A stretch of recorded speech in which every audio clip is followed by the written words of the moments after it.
apakah peristiwa yang didakwakan itu fakta atau peristiwa yang didakwakan itu fiktif. Kan bisa diuji nanti kan. Beli, kenapa sumir beli? Alasannya sumir apa beli?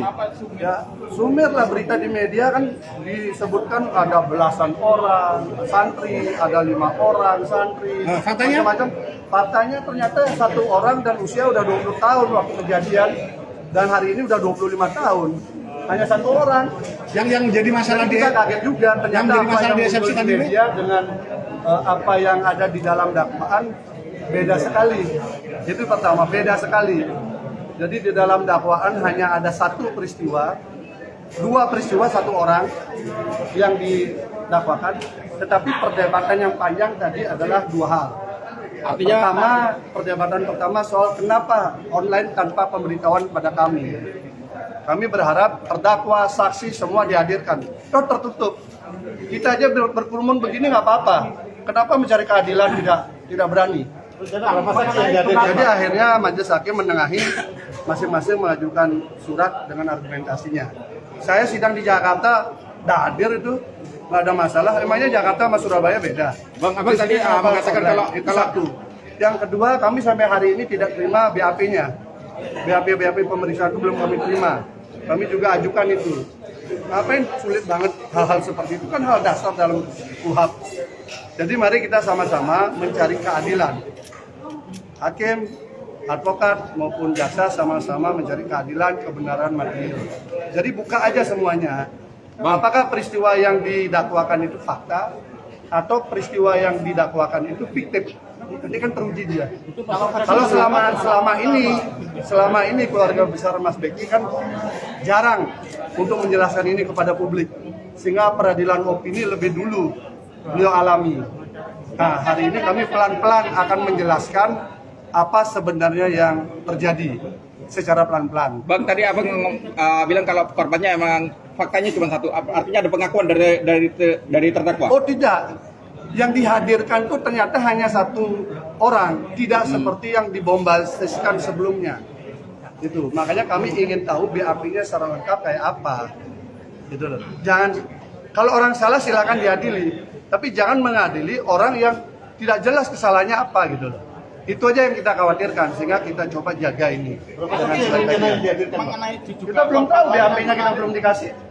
Sampai sekarang BAP belum dikasih, makanya tadi perdebatan juga di situ. Jaksa keberatan memberikan, tapi kami ngotot juga, akhirnya hakim menangnya harus diberikan.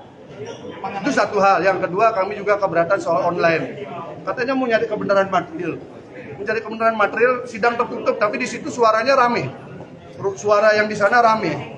Kan sama aja nggak tertutup, kita nggak tahu siapa kiri kanannya kan. Taruh di sini saja, jadi wartawan bisa lihat kan. Tertutup bener nggak tertutup? Kan begitu kan? Kan sama-sama pengen nyari benernya kan? Bener nggak ini? Rekayasa nggak ini? Ada target lain nggak dari kasus ini? Kan nanti terbuka pelan-pelan. Bang, Jangan sekarang dulu, tapi nanti kita akan buka pelan-pelan. Ada apa di balik kasus ini? Bang, Mas Beki sendiri gimana kabarnya, Bang? Sampai sekarang kami nggak lihat BAP-nya. Kami minta BAP-nya, kesulitan tadi, makanya lewat majelis hakim kami minta. Tapi Ya, pernah diajukan itu? Teman-teman kan ingin peradilannya berimbang kan? Peradilannya terbuka kan? Artinya kita tahu tahapan demi tahapan kan? Semua ingin seperti itu kan? Sama. Kami juga ingin. Makanya udahlah buka saja. Apakah ini peristiwa yang senyatanya atau ini peristiwa yang tidak nyata, yang dinyata-nyatakan? Ini kan harus kita tunggu. Kita tunggu. Loh, sudah perdebatan dari awal itu. Perdebatan dari awal itu. Kalau Mas Beki sendiri gimana kabarnya, Bang? Apa bedanya Jakarta sama Surabaya? Apa bedanya? Memangnya virusnya milih-milih?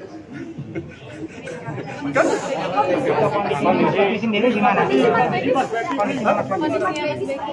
Kondisi baik, tapi tentu merasa terzolimi dalam posisi ini kan.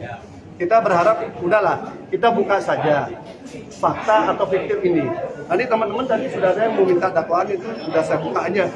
Itu dakwaannya, saudara-saudara, teman-teman baca ya. Dari dakwaan itu kalau mau mencermati angka waktu saja, Anda akan melihat lucu. Lucunya ya, peristiwa disebutkan Mei 2017, melaporkannya itu akhir 2019, 2 tahun kemudian, 2 tahun lebih dia baru melaporkan. hasil visumnya beberapa tahun setelah peristiwa. Pikirkan aja itu secara logika. Apa saya yang dan itu kemudian sudah menjadi konsumsi umum, menjadi sebuah peradilan opini bahwa kayaknya kesannya seperti kasus-kasus yang banyak di tempat lain kan. Mas Bekis hari ini kan diadili secara opini seperti peristiwa-peristiwa di tempat lain. Padahal beda sekali. Buka aja nanti dakwaannya. Hanya satu dan sudah sangat dewasa.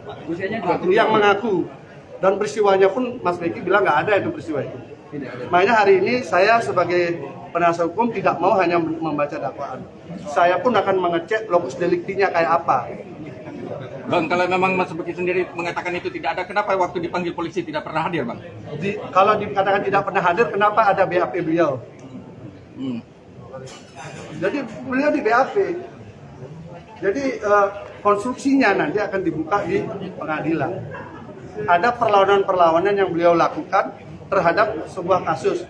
Ada kasus sudah di SP3, tiba-tiba kemudian di SPDP lagi. Macam-macam lah, nanti kita buka lah pelan-pelan ya. Karena hari ini untuk membalikkan keadaan semua, udahlah peradilannya sudah sangat, secara opini sudah sangat berat. Jadi perlu pelan-pelan kita buka, kita urai benang kusut ini, akhirnya akan ketemu real case-nya itu apa. Nanti akan kebuka. Kok kayaknya udah banyak tuh yang kerja. Yang menjadi dasar. Ya, saya ingin menggambarkan karena itu kan ada di dakwaan itu ada dua peristiwa yang disangkakan. Nanti kita uji aja dua peristiwa itu. Satu jam 11 siang, yang satu itu jam setengah 3 pagi. Nanti kita lihat lokasinya masuk akal nggak peristiwa yang disebutkan itu. Kan itu perlu kita tahu kan. Meski korban usianya di atas, tapi kan dakwaannya adalah perkosaan. Ya makanya perkosaannya pun juga masuk akal nggak nanti. Jadi bacanya dakwaannya dulu. Kalau dakwaan seperti itu ya, kalau dakwaan seperti itu masuk perkosaan apa tidak? Contoh satu hal, kalimat di dalam dakwaan ini bukan kalimat saya. Kalimat di dalam dakwaan katanya yang bersangkutan diperkosa, tapi buka baju sendiri. Meskipun hanya ada Udah, itu aja dulu, satu aja. korbannya kan, apakah diabaikan? Ya nanti diuji aja, makanya kami minta BAP kan. Kami minta BAP untuk biar sama-sama kita pelajari. Masa kita nggak bisa pelajari apa-apa? Ada untuk yang dalam apa itu? Banyak tadi udah. Bang, berarti kalau korban itu mengaku buka baju sendiri, peristiwa itu ada, Bang? Tidak, itu versi cerita yang bersangkutan. Itu versi cerita yang bersangkutan. Saya kan hanya baca dakwaan. Oh, ini betul. Nanti faktanya kan kita uji di sidang. Faktanya diuji di sidang lewat apa? Satu, saksi. Kedua, alat bukti yang lain. Bukti petunjuk. Kemudian visum. Masuk akal nggak visum sudah 1 tahun 4 bulan dari peristiwa? Pokoknya banyak lah. Pokoknya banyak. Makanya itu kita belum tahu. Ada teman-temannya belum tahu. Dari Jakarta ke Bali. Jom.